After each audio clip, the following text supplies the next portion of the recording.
I never imagined a single phone call could unravel my world, but that's exactly what happened on a crisp Saturday morning in my cozy Denver apartment.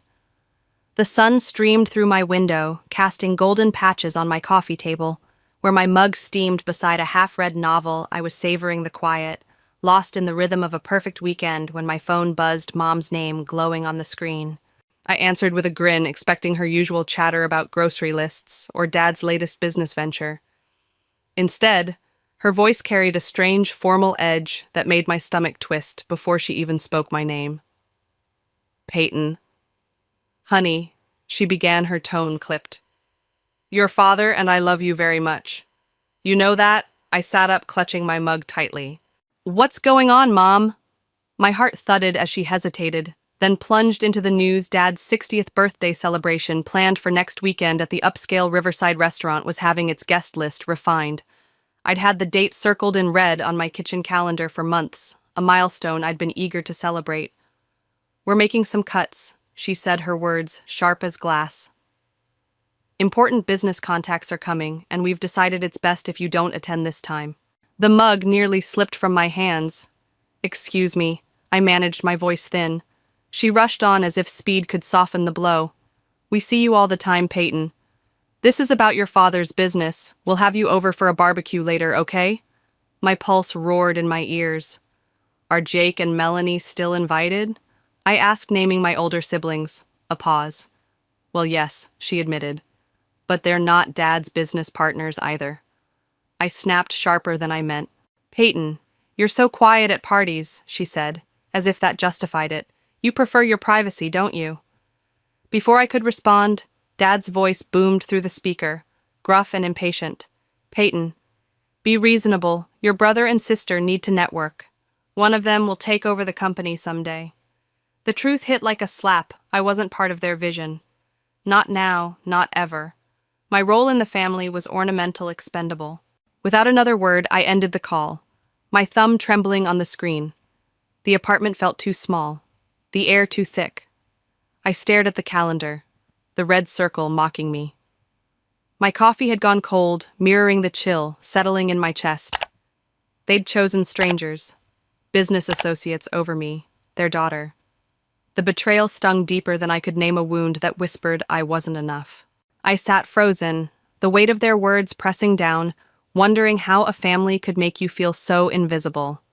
The sting of my parents' rejection lingered like a bruise, but by mid-morning, a spark of defiance flickered in me. Daring to burn brighter, I was still reeling, curled on my couch in my Denver apartment, when I realized I couldn't just sit here letting their words define me. My phone felt heavy in my hand, but I dialed Lisa, my best friend whose voice was a lifeline. They did what she exploded when I recounted the call, her outrage, a balm to my raw nerves. As she ranted, my gaze drifted to the window and I froze. There in the courtyard below gleamed a black SUV, its massive red bow glinting in the sunlight. A gift I'd spent 2 years saving for, meant for Dad's birthday. I'd taken extra shifts, skipped vacations, and haggled with the dealership to make it perfect. Now it stood as a monument to my naivety, and something inside me snapped. Lisa, I'll call you back. I said, a plan forming like a gathering storm. I dialed my boss Mark at the architectural firm where I'd been grinding away on the West Side project. Mark, can I take my vacation time starting Monday?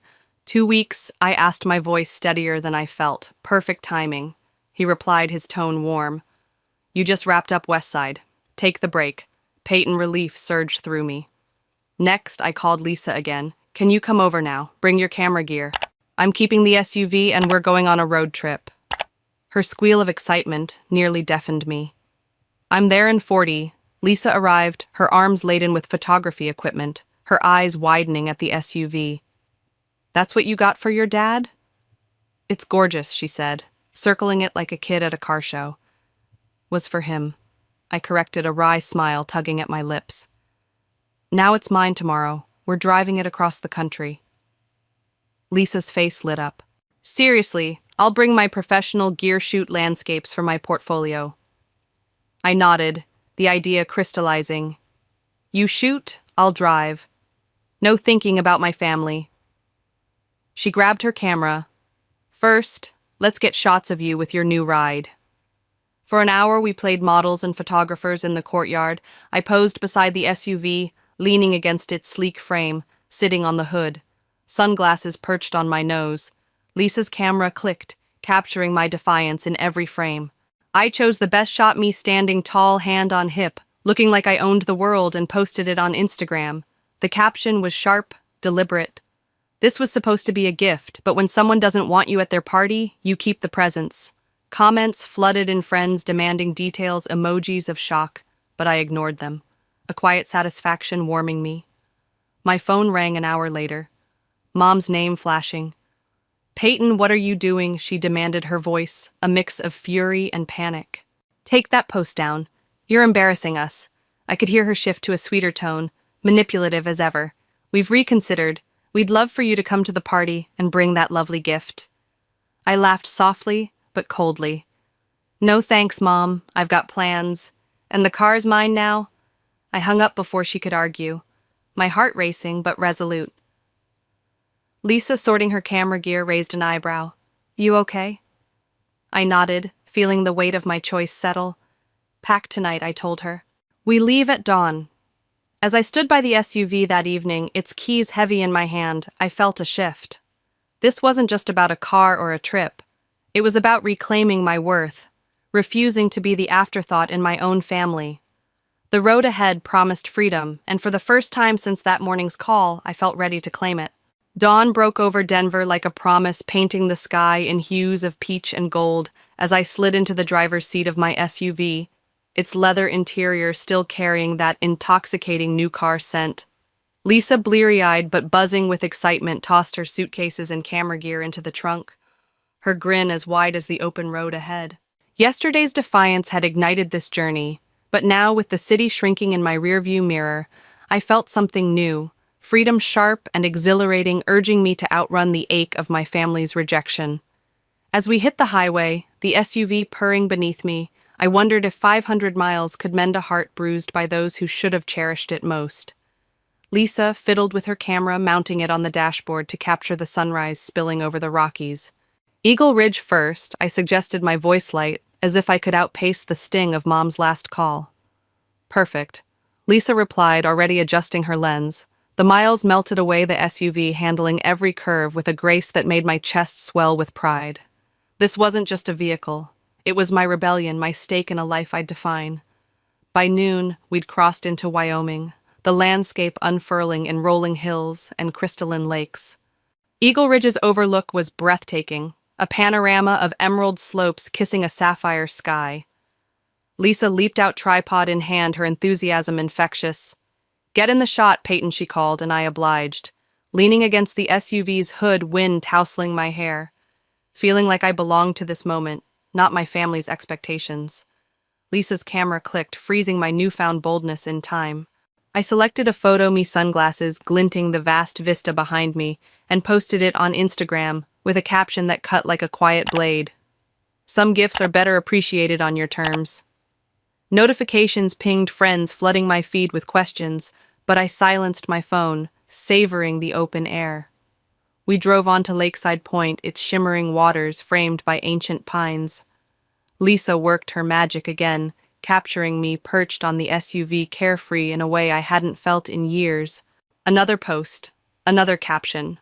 Finding my path, 1 mile at a time. Each photo was a declaration, a signal to my parents that I wasn't invisible, not anymore. That evening, as we grabbed burgers at a roadside diner, my phone rang, an unfamiliar number. "Peyton, it's Robert Daniels," came a deep, familiar voice. My father's oldest friend, a towering figure in his construction empire, had always treated me with a warmth my parents rarely spared. "I saw your posts," he said, his tone serious. "What's going on?" I hesitated, then poured out the truth, the uninvitation, the business-first excuse, the SUV I'd kept. He listened, his silence heavy with judgment, not of me, but of them. "That's not right, Peyton," he said finally. "Enjoy your trip. Be safe." I hung up a knot, loosening in my chest, only to tighten again, when Mom called an hour later, her voice shrill. "Robert's not coming to the party. Peyton, he's our biggest investor, and you've stirred up trouble with your childish posts." I kept my tone even. I told the truth, Mom. That's all I ended the call. My hands steady the diner's neon glow reflecting my resolve. Lisa raised her milkshake to the road, she said, and I clinked my glass. Feeling the miles ahead beckon. The morning of Dad's 60th birthday, I woke in a Wyoming motel, the sun filtering through thin curtains, casting stripes across Lisa's sleeping form. A year ago, I'd pictured myself at Riverside Restaurant, toasting Dad with a smile, the SUV's keys in a velvet box.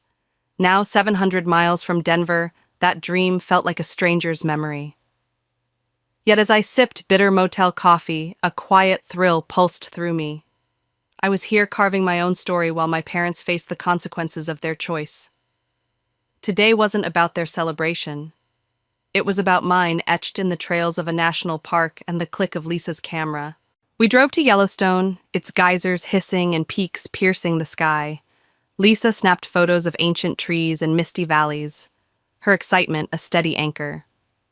I posed by the SUV at a lookout, the park's wild beauty framing me, and posted the shot with a caption that carried a subtle sting, celebrating what matters far from those who don't. My phone buzzed with likes, but I ignored them, focusing on the trail ahead. At noon, Mom called, her voice frayed. "Peyton, this has to stop," she said. "Pastor Williams called Dad, Robert told him everything, and now he's refusing to attend tonight, saying we lack family values." I couldn't suppress a laugh, sharp and unbidden. "So the pastor has better principles than you?" I asked. "This isn't funny," she snapped. "You've humiliated us." My voice hardened. "Humiliation is being told strangers matter more than your daughter." I hung up, my pulse racing, but a strange calm settled over me as Lisa and I hiked deeper into the park. That evening, in a hotel restaurant with checkered tablecloths, I gave in to curiosity and opened Melanie's Instagram. The photos hit harder than I expected. Riverside's banquet hall, meant for 100, held barely 15 people. Mom's smile was tight, Dad's eyes distant, Melanie and Jake stiff beside them, everyone pretending joy in a room echoing with absence. Lisa peered over my shoulder. "That's sad," she said, but pity didn't come. Instead, a fierce vindication surged through me. They'd chosen business over me, and now their precious connections had vanished. I posted another photo from Yellowstone, me laughing by the SUV mountains behind me with the caption, "Some parties aren't worth attending." The notifications exploded, but I set my phone face down, savoring my steak and the clarity of my choice. Lisa and I planned tomorrow's route over dessert, the road trip weaving us tighter together. My family's drama felt distant, a storm I'd outrun. Yet as I scrolled through comments later, a message from Melanie flickered on my screen. "Dad's party is tonight. You should be here. Family is family." I showed Lisa, who snorted. "She didn't fight for you when they cut you out." I nodded, deleting the message. Yellowstone's vastness had reminded me of my resilience, and I wasn't turning back. As we clinked glasses, toasting to the journey, I realized I wasn't just escaping my family. I was building a life where I mattered 1 mile, 1 photo, 1 choice at a time. The Wyoming sky burned crimson as Lisa and I drove toward Montana, the SUV's tires humming a steady rhythm that couldn't quite drown out the unease creeping into my bones. Yellowstone's wild beauty had fortified my resolve, but a nagging instinct whispered that my family's anger was far from spent. 900 miles from Denver, I'd carved out a space where I felt whole, yet the weight of their rejection lingered, a shadow I couldn't outrun. As Lisa adjusted her camera lens, capturing the dusk, I gripped the wheel tighter, sensing the road trip's carefree spark dimming under the threat of what awaited back home. Aunt Patricia's call came as we checked into a modest motel off I-90, its neon sign flickering in the twilight. "Peyton," she said, her voice taut. "Your father's furious. He's talking about confronting you when you're back. Be careful, honey." My stomach churned, but I thanked her, hanging up with a resolve that felt like steel. I dialed Mrs. Grayson, my landlady, her warm tone, a comfort. "Mrs. Grayson, it's Peyton. I need a favor. My parents have keys to my apartment. Can you change the locks before I return?" I asked, explaining the family rift without diving into details. Consider it done, she assured me, and I'll tell the concierge to keep them out. Gratitude steadied me, a small victory in a battle I hadn't chosen. Days later, Charlie the concierge greeted us at a Utah rest stop where we'd paused to stretch our legs. I'd asked him to update me, and his call painted a chilling picture.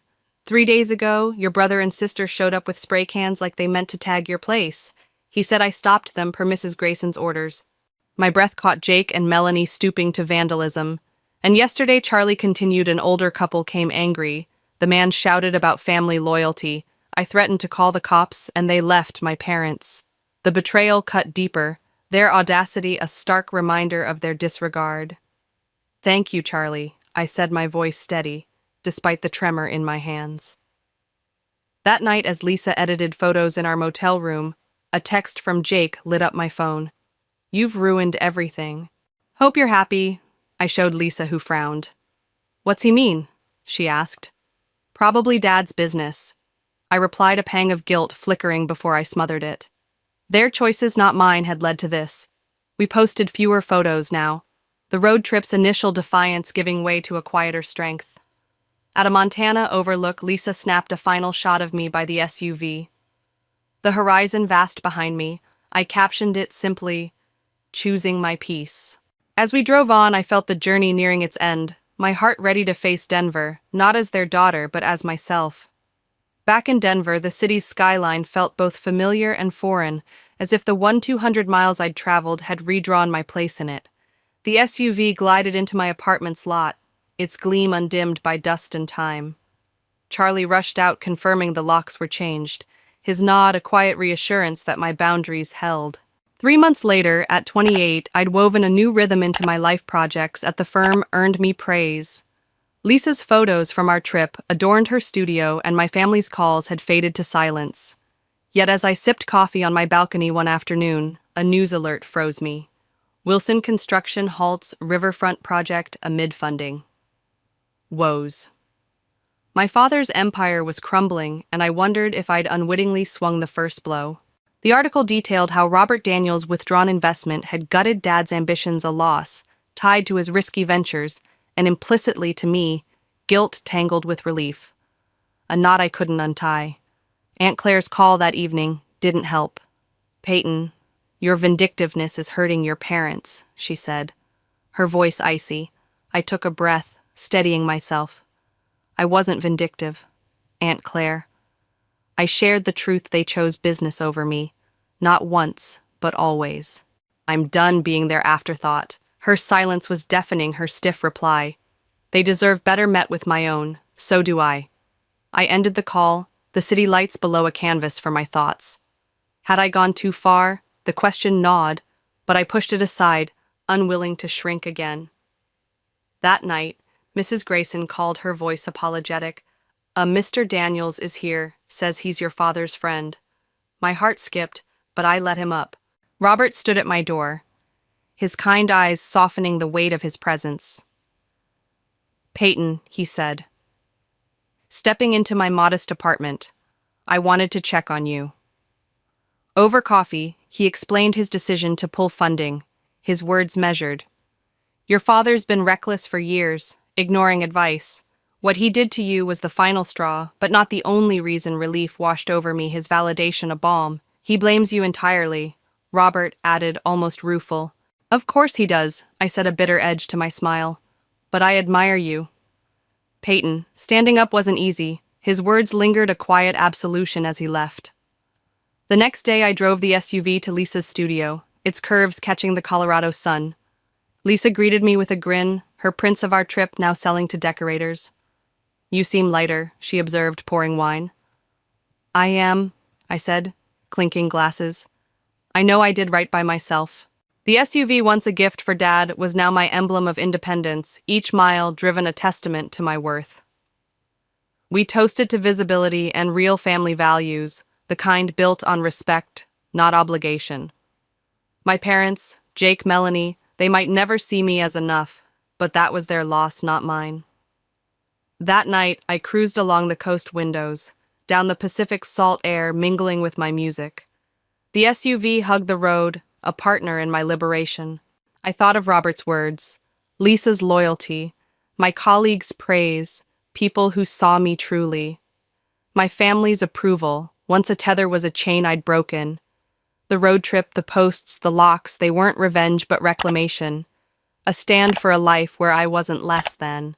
As Denver's lights faded behind me, I smiled the road ahead, mine to claim every mile a step toward a Peyton who mattered to herself most of all.